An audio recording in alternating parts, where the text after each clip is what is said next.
Hello friends, आप सभी का हमारे यूट्यूब चैनल पे एक बार फिर से स्वागत है। Friends, Uttar Pradesh state medical faculty का एडमिशन जब भी आप लेने जाओगे तो कौन कौन से डॉक्यूमेंट आपके पास होने चाहिए जिससे आपको एडमिशन लेने में कोई प्रॉब्लम ना हो। मेनली हम इस वीडियो में यही बताने वाले हैं कि कौन कौन सा डॉक्यूमेंट है जो आपके पास होना चाहिए। ठीक है, तो फर्स्ट यही कि गैप सर्टिफिकेट किसे देना होगा और मेडिकल सर्टिफिकेट किसे देना होगा। ठीक है, तो ये दो डॉक्यूमेंट हैं जो यहाँ पर मेंशन नहीं है। ठीक है, तो मैं आपको बता दूं, गैप सर्टिफिकेट हो गया, ठीक है, और मेडिकल फिटनेस सर्टिफिकेट हो गया। इसको लेकर आपको परेशान 1% नहीं होना है। ठीक है, ये डॉक्यूमेंट आप लोग एडमिशन ले लेना, बाद में जमा करना, कोई दिक्कत नहीं है। ठीक है, तो आपका एडमिशन हो जाएगा। इन दोनों डॉक्यूमेंट नहीं है। वैसे भी बहुत सारे कॉलेज ऐसे हैं जहाँ पर मेडिकल सर्टिफिकेट आपका नहीं मांगा जाएगा। ठीक है, कुछ कॉलेज हैं जैसे KGMU। ठीक है, तो KGMU में मेडिकल फिटनेस सर्टिफिकेट लगता है जो कि आपको बनवाना होगा, लेकिन आपका यहाँ पर नहीं है, नहीं बनवा पाते हो तो एडमिशन लेने में कोई दिक्कत नहीं है। एडमिशन आपका हो जाएगा, बाद में जब आप बनवा लेना तब यहाँ पर जमा करना, चाहे आप 1 महीना ले लो, 2 महीना ले लो, कोई प्रॉब्लम नहीं होगी। KGMU में मेडिकल सर्टिफिकेट आप बाद में जमा कर सकते हो। ठीक है, जैसे JSVM हो गया, SN मेडिकल कॉलेज आगरा हो गया, सहारनपुर का हो गया, ठीक है, और इलाहाबाद का हो गया। इन सब कॉलेज में मेडिकल फिटनेस सर्टिफिकेट नहीं लगता है। अब कौन कौन सा डॉक्यूमेंट होना चाहिए, तो यहाँ पर ऑनलाइन आवेदन फॉर्म यहाँ पर मेंशन है। प्रोविजनल अलॉटमेंट लेटर भी होना चाहिए। तो प्रोविजनल अलॉटमेंट लेटर कब होगा, तो जब आप 19,000 पेमेंट ऑनलाइन कर दोगे, आपको कॉलेज कोर्स अलाट हो जाएगा, उस टाइम पे आपको फ़ीस पे करना होगा ऑनलाइन। तो उस टाइम पे आपका आवंटन पत्र जो है ओरिजिनल डाउनलोड होगा, तो ये आपका होना चाहिए।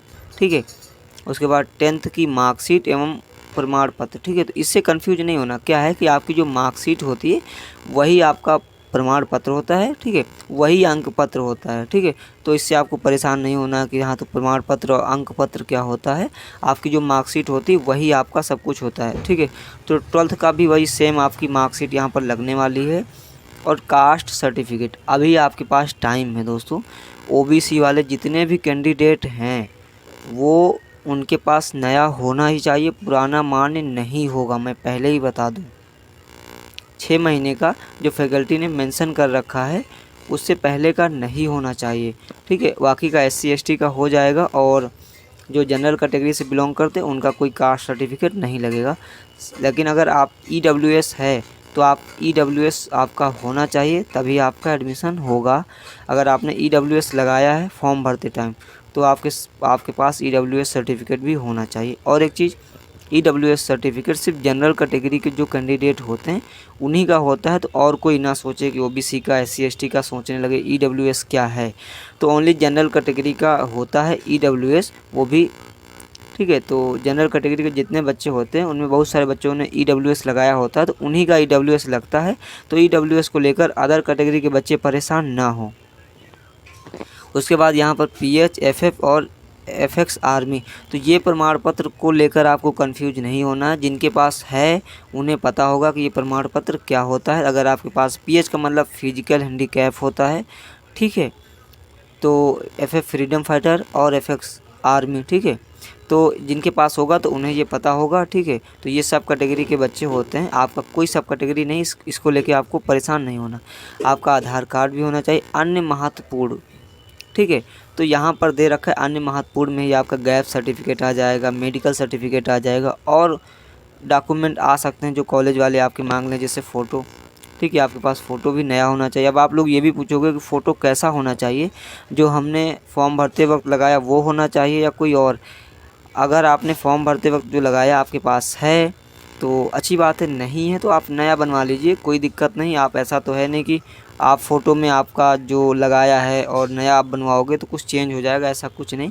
आप न्यू फ़ोटो भी लगा सकते हो, उसमें कोई इश्यू नहीं है। ठीक है, बाकी ये स्टाम्प पेपर है जो कि आपका 10 रुपये का तहसील से बनता है। आप जाओगे, ठीक है, ये आप किसी तहसील में जाओगे, एडवोकेट को दिखाओगे तो वो आपके 10 रुपये के स्टाम्प पर ये लिखवा देगा, उसमें कोई प्रॉब्लम नहीं है। मैं जब भी आपका अलॉटमेंट लेटर आएगा तो ये बता दूंगा कैसे बनता है, कौन बनाता है, कितना पेमेंट लगता है और किस तरीके का बनता है। बाकी मैं टेलीग्राम पर ये फॉर्मेट शेयर कर दूंगा, बहुत सारे लोगों ने बनवाया था तो उनका मेरे पास है, तो मैं टेलीग्राम पे शेयर कर दूंगा। आप लोग देख लेना किस तरीके से लोगों ने लिखवाया 10 रुपये के स्टाम्प पेपर पर। तो आप लोग मेरा टेलीग्राम ज्वाइन कर लेना, ठीक है। तो टेलीग्राम पे ये मैं डॉक्यूमेंट शेयर कर दूंगा। बाकी का मेडिकल सर्टिफिकेट का जो फॉर्मेट है वो भी मैं शेयर कर दूंगा टेलीग्राम पे। तो टेलीग्राम से आप लोग मेडिकल फिटनेस सर्टिफिकेट का फॉर्मेट भी आप लोग डाउनलोड कर लेना। तो इतने डॉक्यूमेंट होने चाहिए और ये तो आपका लगना ही लगना है, हर कॉलेज में लगेगा, ठीक है। तो इतने सारे डॉक्यूमेंट आपके पास हैं तो आपका एडमिशन लेने में कोई इश्यू नहीं है। इसके अलावा जो डॉक्यूमेंट लगते होंगे वो नहीं हैं, कोई प्रॉब्लम नहीं, आप बाद में भी उन्हें बनवा कर जमा कर सकते हो। 1 महीने में, 2 महीने में, 3 महीने में, काफ़ी टाइम मिलता है, वो जमा कर सकते हो। बाकी इतने डॉक्यूमेंट आपके पास होने चाहिए, आपका एडमिशन हो जाएगा। और एक चीज़ यहाँ पर, आधार कार्ड को छोड़ करके जितने डॉक्यूमेंट हैं यहाँ पर सारे के सारे ओरिजिनल जमा हो जाएंगे, आधार कार्ड को छोड़ करके, ठीक है, सब कुछ। और मैंने एक डॉक्यूमेंट और नहीं बताया जो कि काफ़ी इम्पोर्टेंट है, वो है आपका टीसी और कैरेक्टर सर्टिफिकेट। किसी भी कॉलेज में, किसी में भी एडमिशन लेने जाओगे आपका टीसी भी लगेगा और कैरेक्टर सर्टिफिकेट भी लगेगा। आप 12th की टीसी निकलवा लीजिए, 12th का कैरेक्टर निकलवा लीजिए, ठीक है, आपका लग जाएगा, ठीक है। तो जिस भी स्कूल से आपने किया होगा वहाँ से टीसी कैरेक्टर आप बनवा लीजिए। तो ये दो यहाँ पर मेंशन नहीं है, जो कि लगना ही लगना है दोस्तों, 100% लगेगा टीसी और कैरेक्टर सर्टिफिकेट। तो फिलहाल इस वीडियो में इतना ही था। फिर भी कोई डाउट है, कोई सवाल है, और ये सारे के सारे मैंने बता ही दिया है कि ओरिजिनल जमा हो जाते हैं और जब तक आपका कोर्स पूरा नहीं हो जाता तब तक ये डॉक्यूमेंट आपको नहीं मिलते हैं। बीच में आपको ज़रूरत लगती है तो आप एप्लीकेशन देकर ले सकते हो। मतलब 10th की मार्कशीट, 12th की मार्कशीट, ये सभी ओरिजिनल जमा हो जाएंगे कॉलेज में। और मैं बता दूं कि बीच में आपको अगर कोई काम लगा तो आप ले सकते हो, लेकिन फिर से आपको रिटर्न करना होगा, ठीक है। तो इस वजह से इन सभी डॉक्यूमेंट की कम से कम 6 फ़ोटोकॉपी, 6 7 फ़ोटोकॉपी करवा लेना। साथ में अपने फ़ोन में इन सभी की क्लियर फ़ोटो ले लेना, उनकी एक PDF बना के सेव कर लेना, ताकि जब भी आपको ज़रूरत लगे तो आप उसी का यूज कर सकें, ठीक है। तो इस वजह से आप लोग कोशिश करना कि इनका एक PDF बनवा लीजिए या फिर किसी साइबर कैफ़े पे जाना, इनको स्कैन करवा के सभी की एक PDF फॉर्मेट बनवा लेना, उसे सेव करके रख लेना। जब भी ज़रूरत लगेगी तो आपको ओरिजिनल डॉक्यूमेंट लेने की ज़रूरत नहीं पड़ेगी, आप उसी PDF से सारा कुछ कर लोगे। फ़िलहाल इस वीडियो में इतना ही था, तो मिलते हैं नेक्स्ट वीडियो में।